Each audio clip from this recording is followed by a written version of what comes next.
Hey, are you weak in English spelling? Come on, don't be shy. If yes, then this is the perfect video for you. Hey, hi guys, this is Anup and you are watching Winglish Pathshala.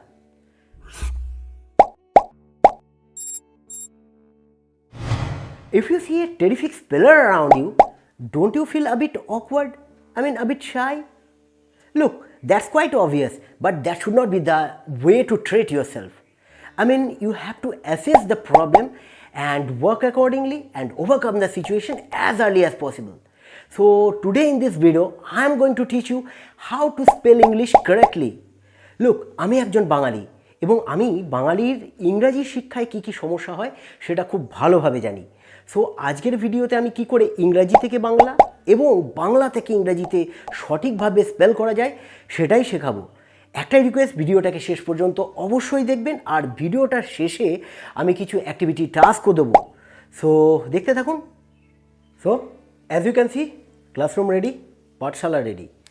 So একটা জিনিস বলতে চাই, বাংলা বর্ণমালার যে 50টা বর্ণ আছে এবং ইংরাজির যে 26টা alphabet আছে, এই দুটোর মধ্যে যদি সম্পর্কটা বুঝতে পারি তাহলে খুব সহজেই স্পেলিং করতে পারবো। তো বাংলা বর্ণমালার যে 5টা বর্গ আছে সেই বর্গগুলোকে উল্লেখ করে আগে লিখে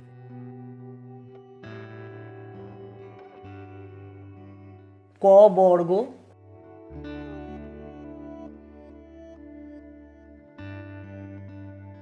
প বর্গ। প্রত্যেকটা বর্গে 5টা করে অক্ষর আছে, সেগুলো লিখে ফেলি।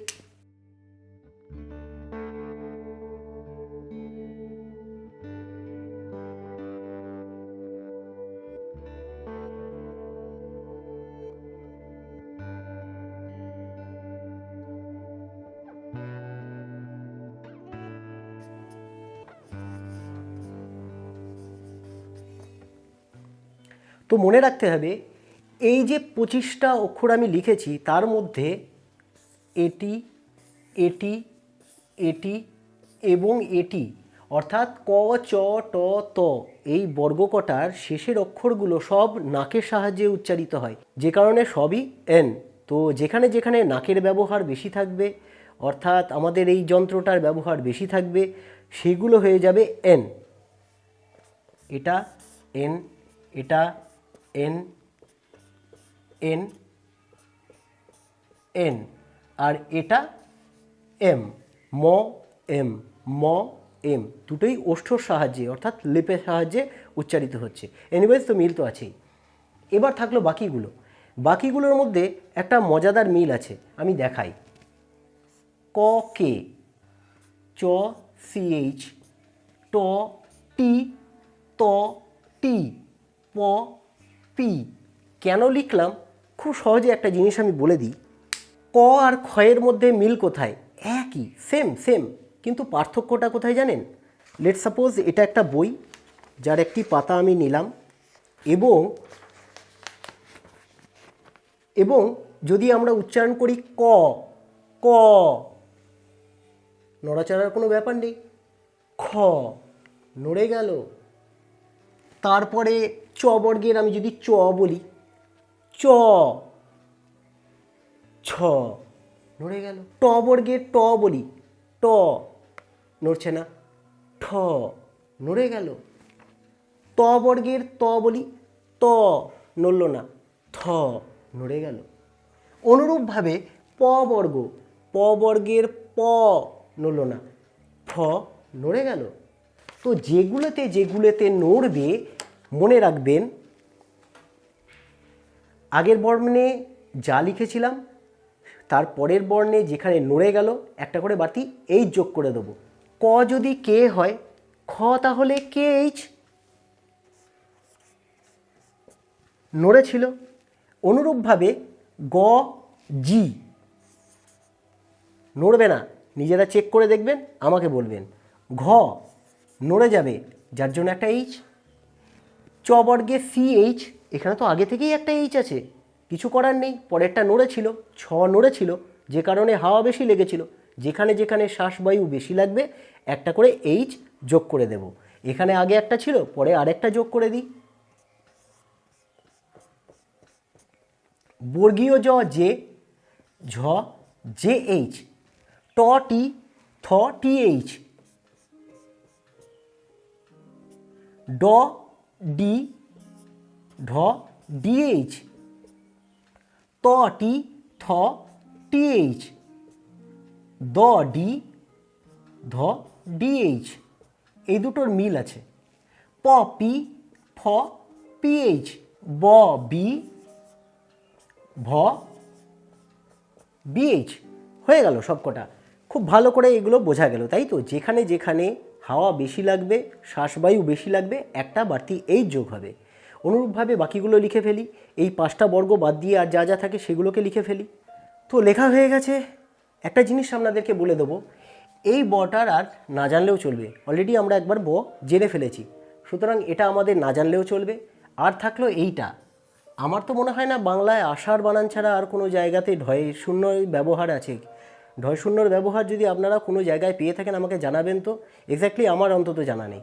যাই হোক, এটাও ইংরাজিতে কোনো ব্যবহার নেই, তাই এটাও জানবো না। বাদবাকিগুলো জেনে নিই।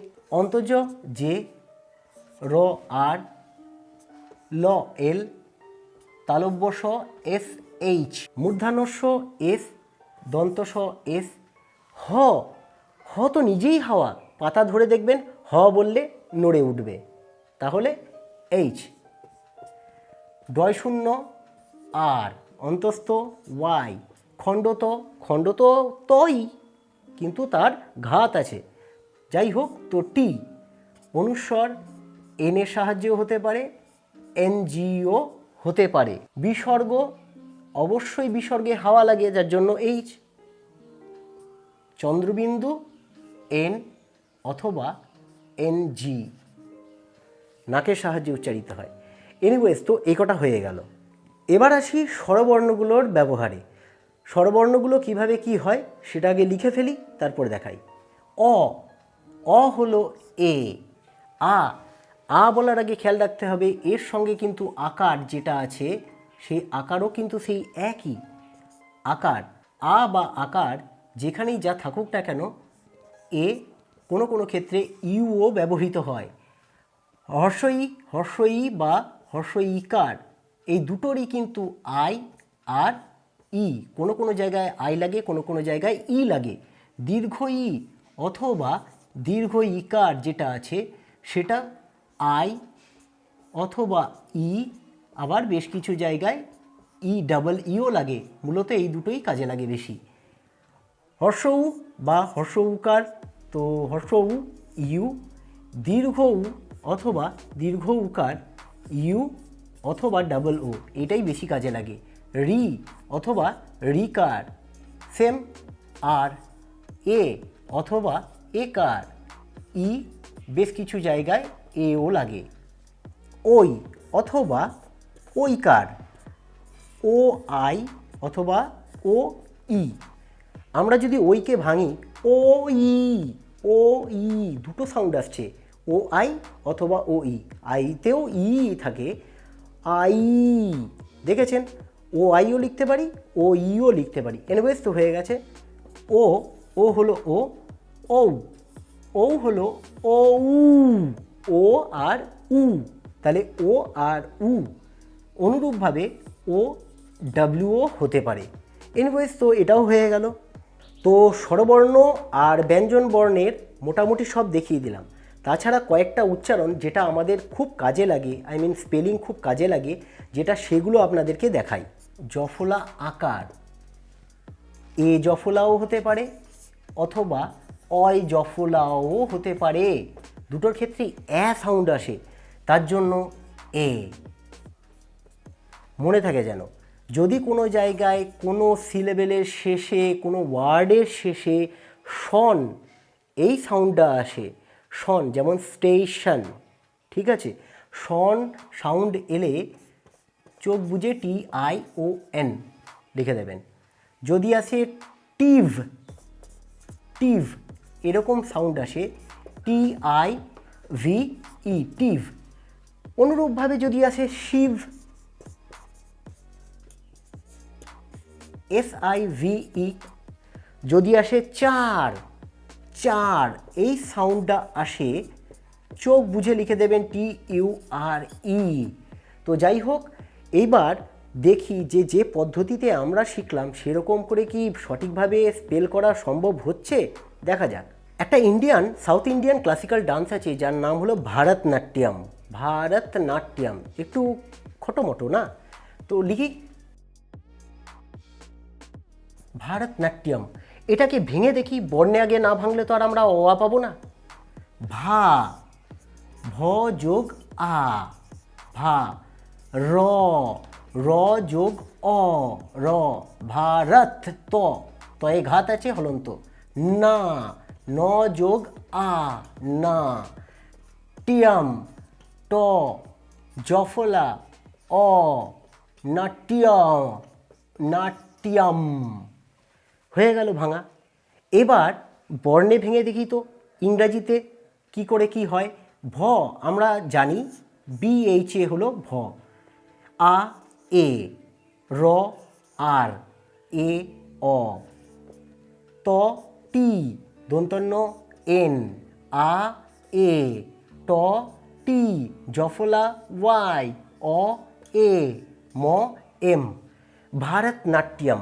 बनारस, তাহলে বানারস, বা, ব যোগ আ, বা, না, ন যোগ আ, রস, র যোগ অ যোগ দন্ত স, তাহলে BANARAS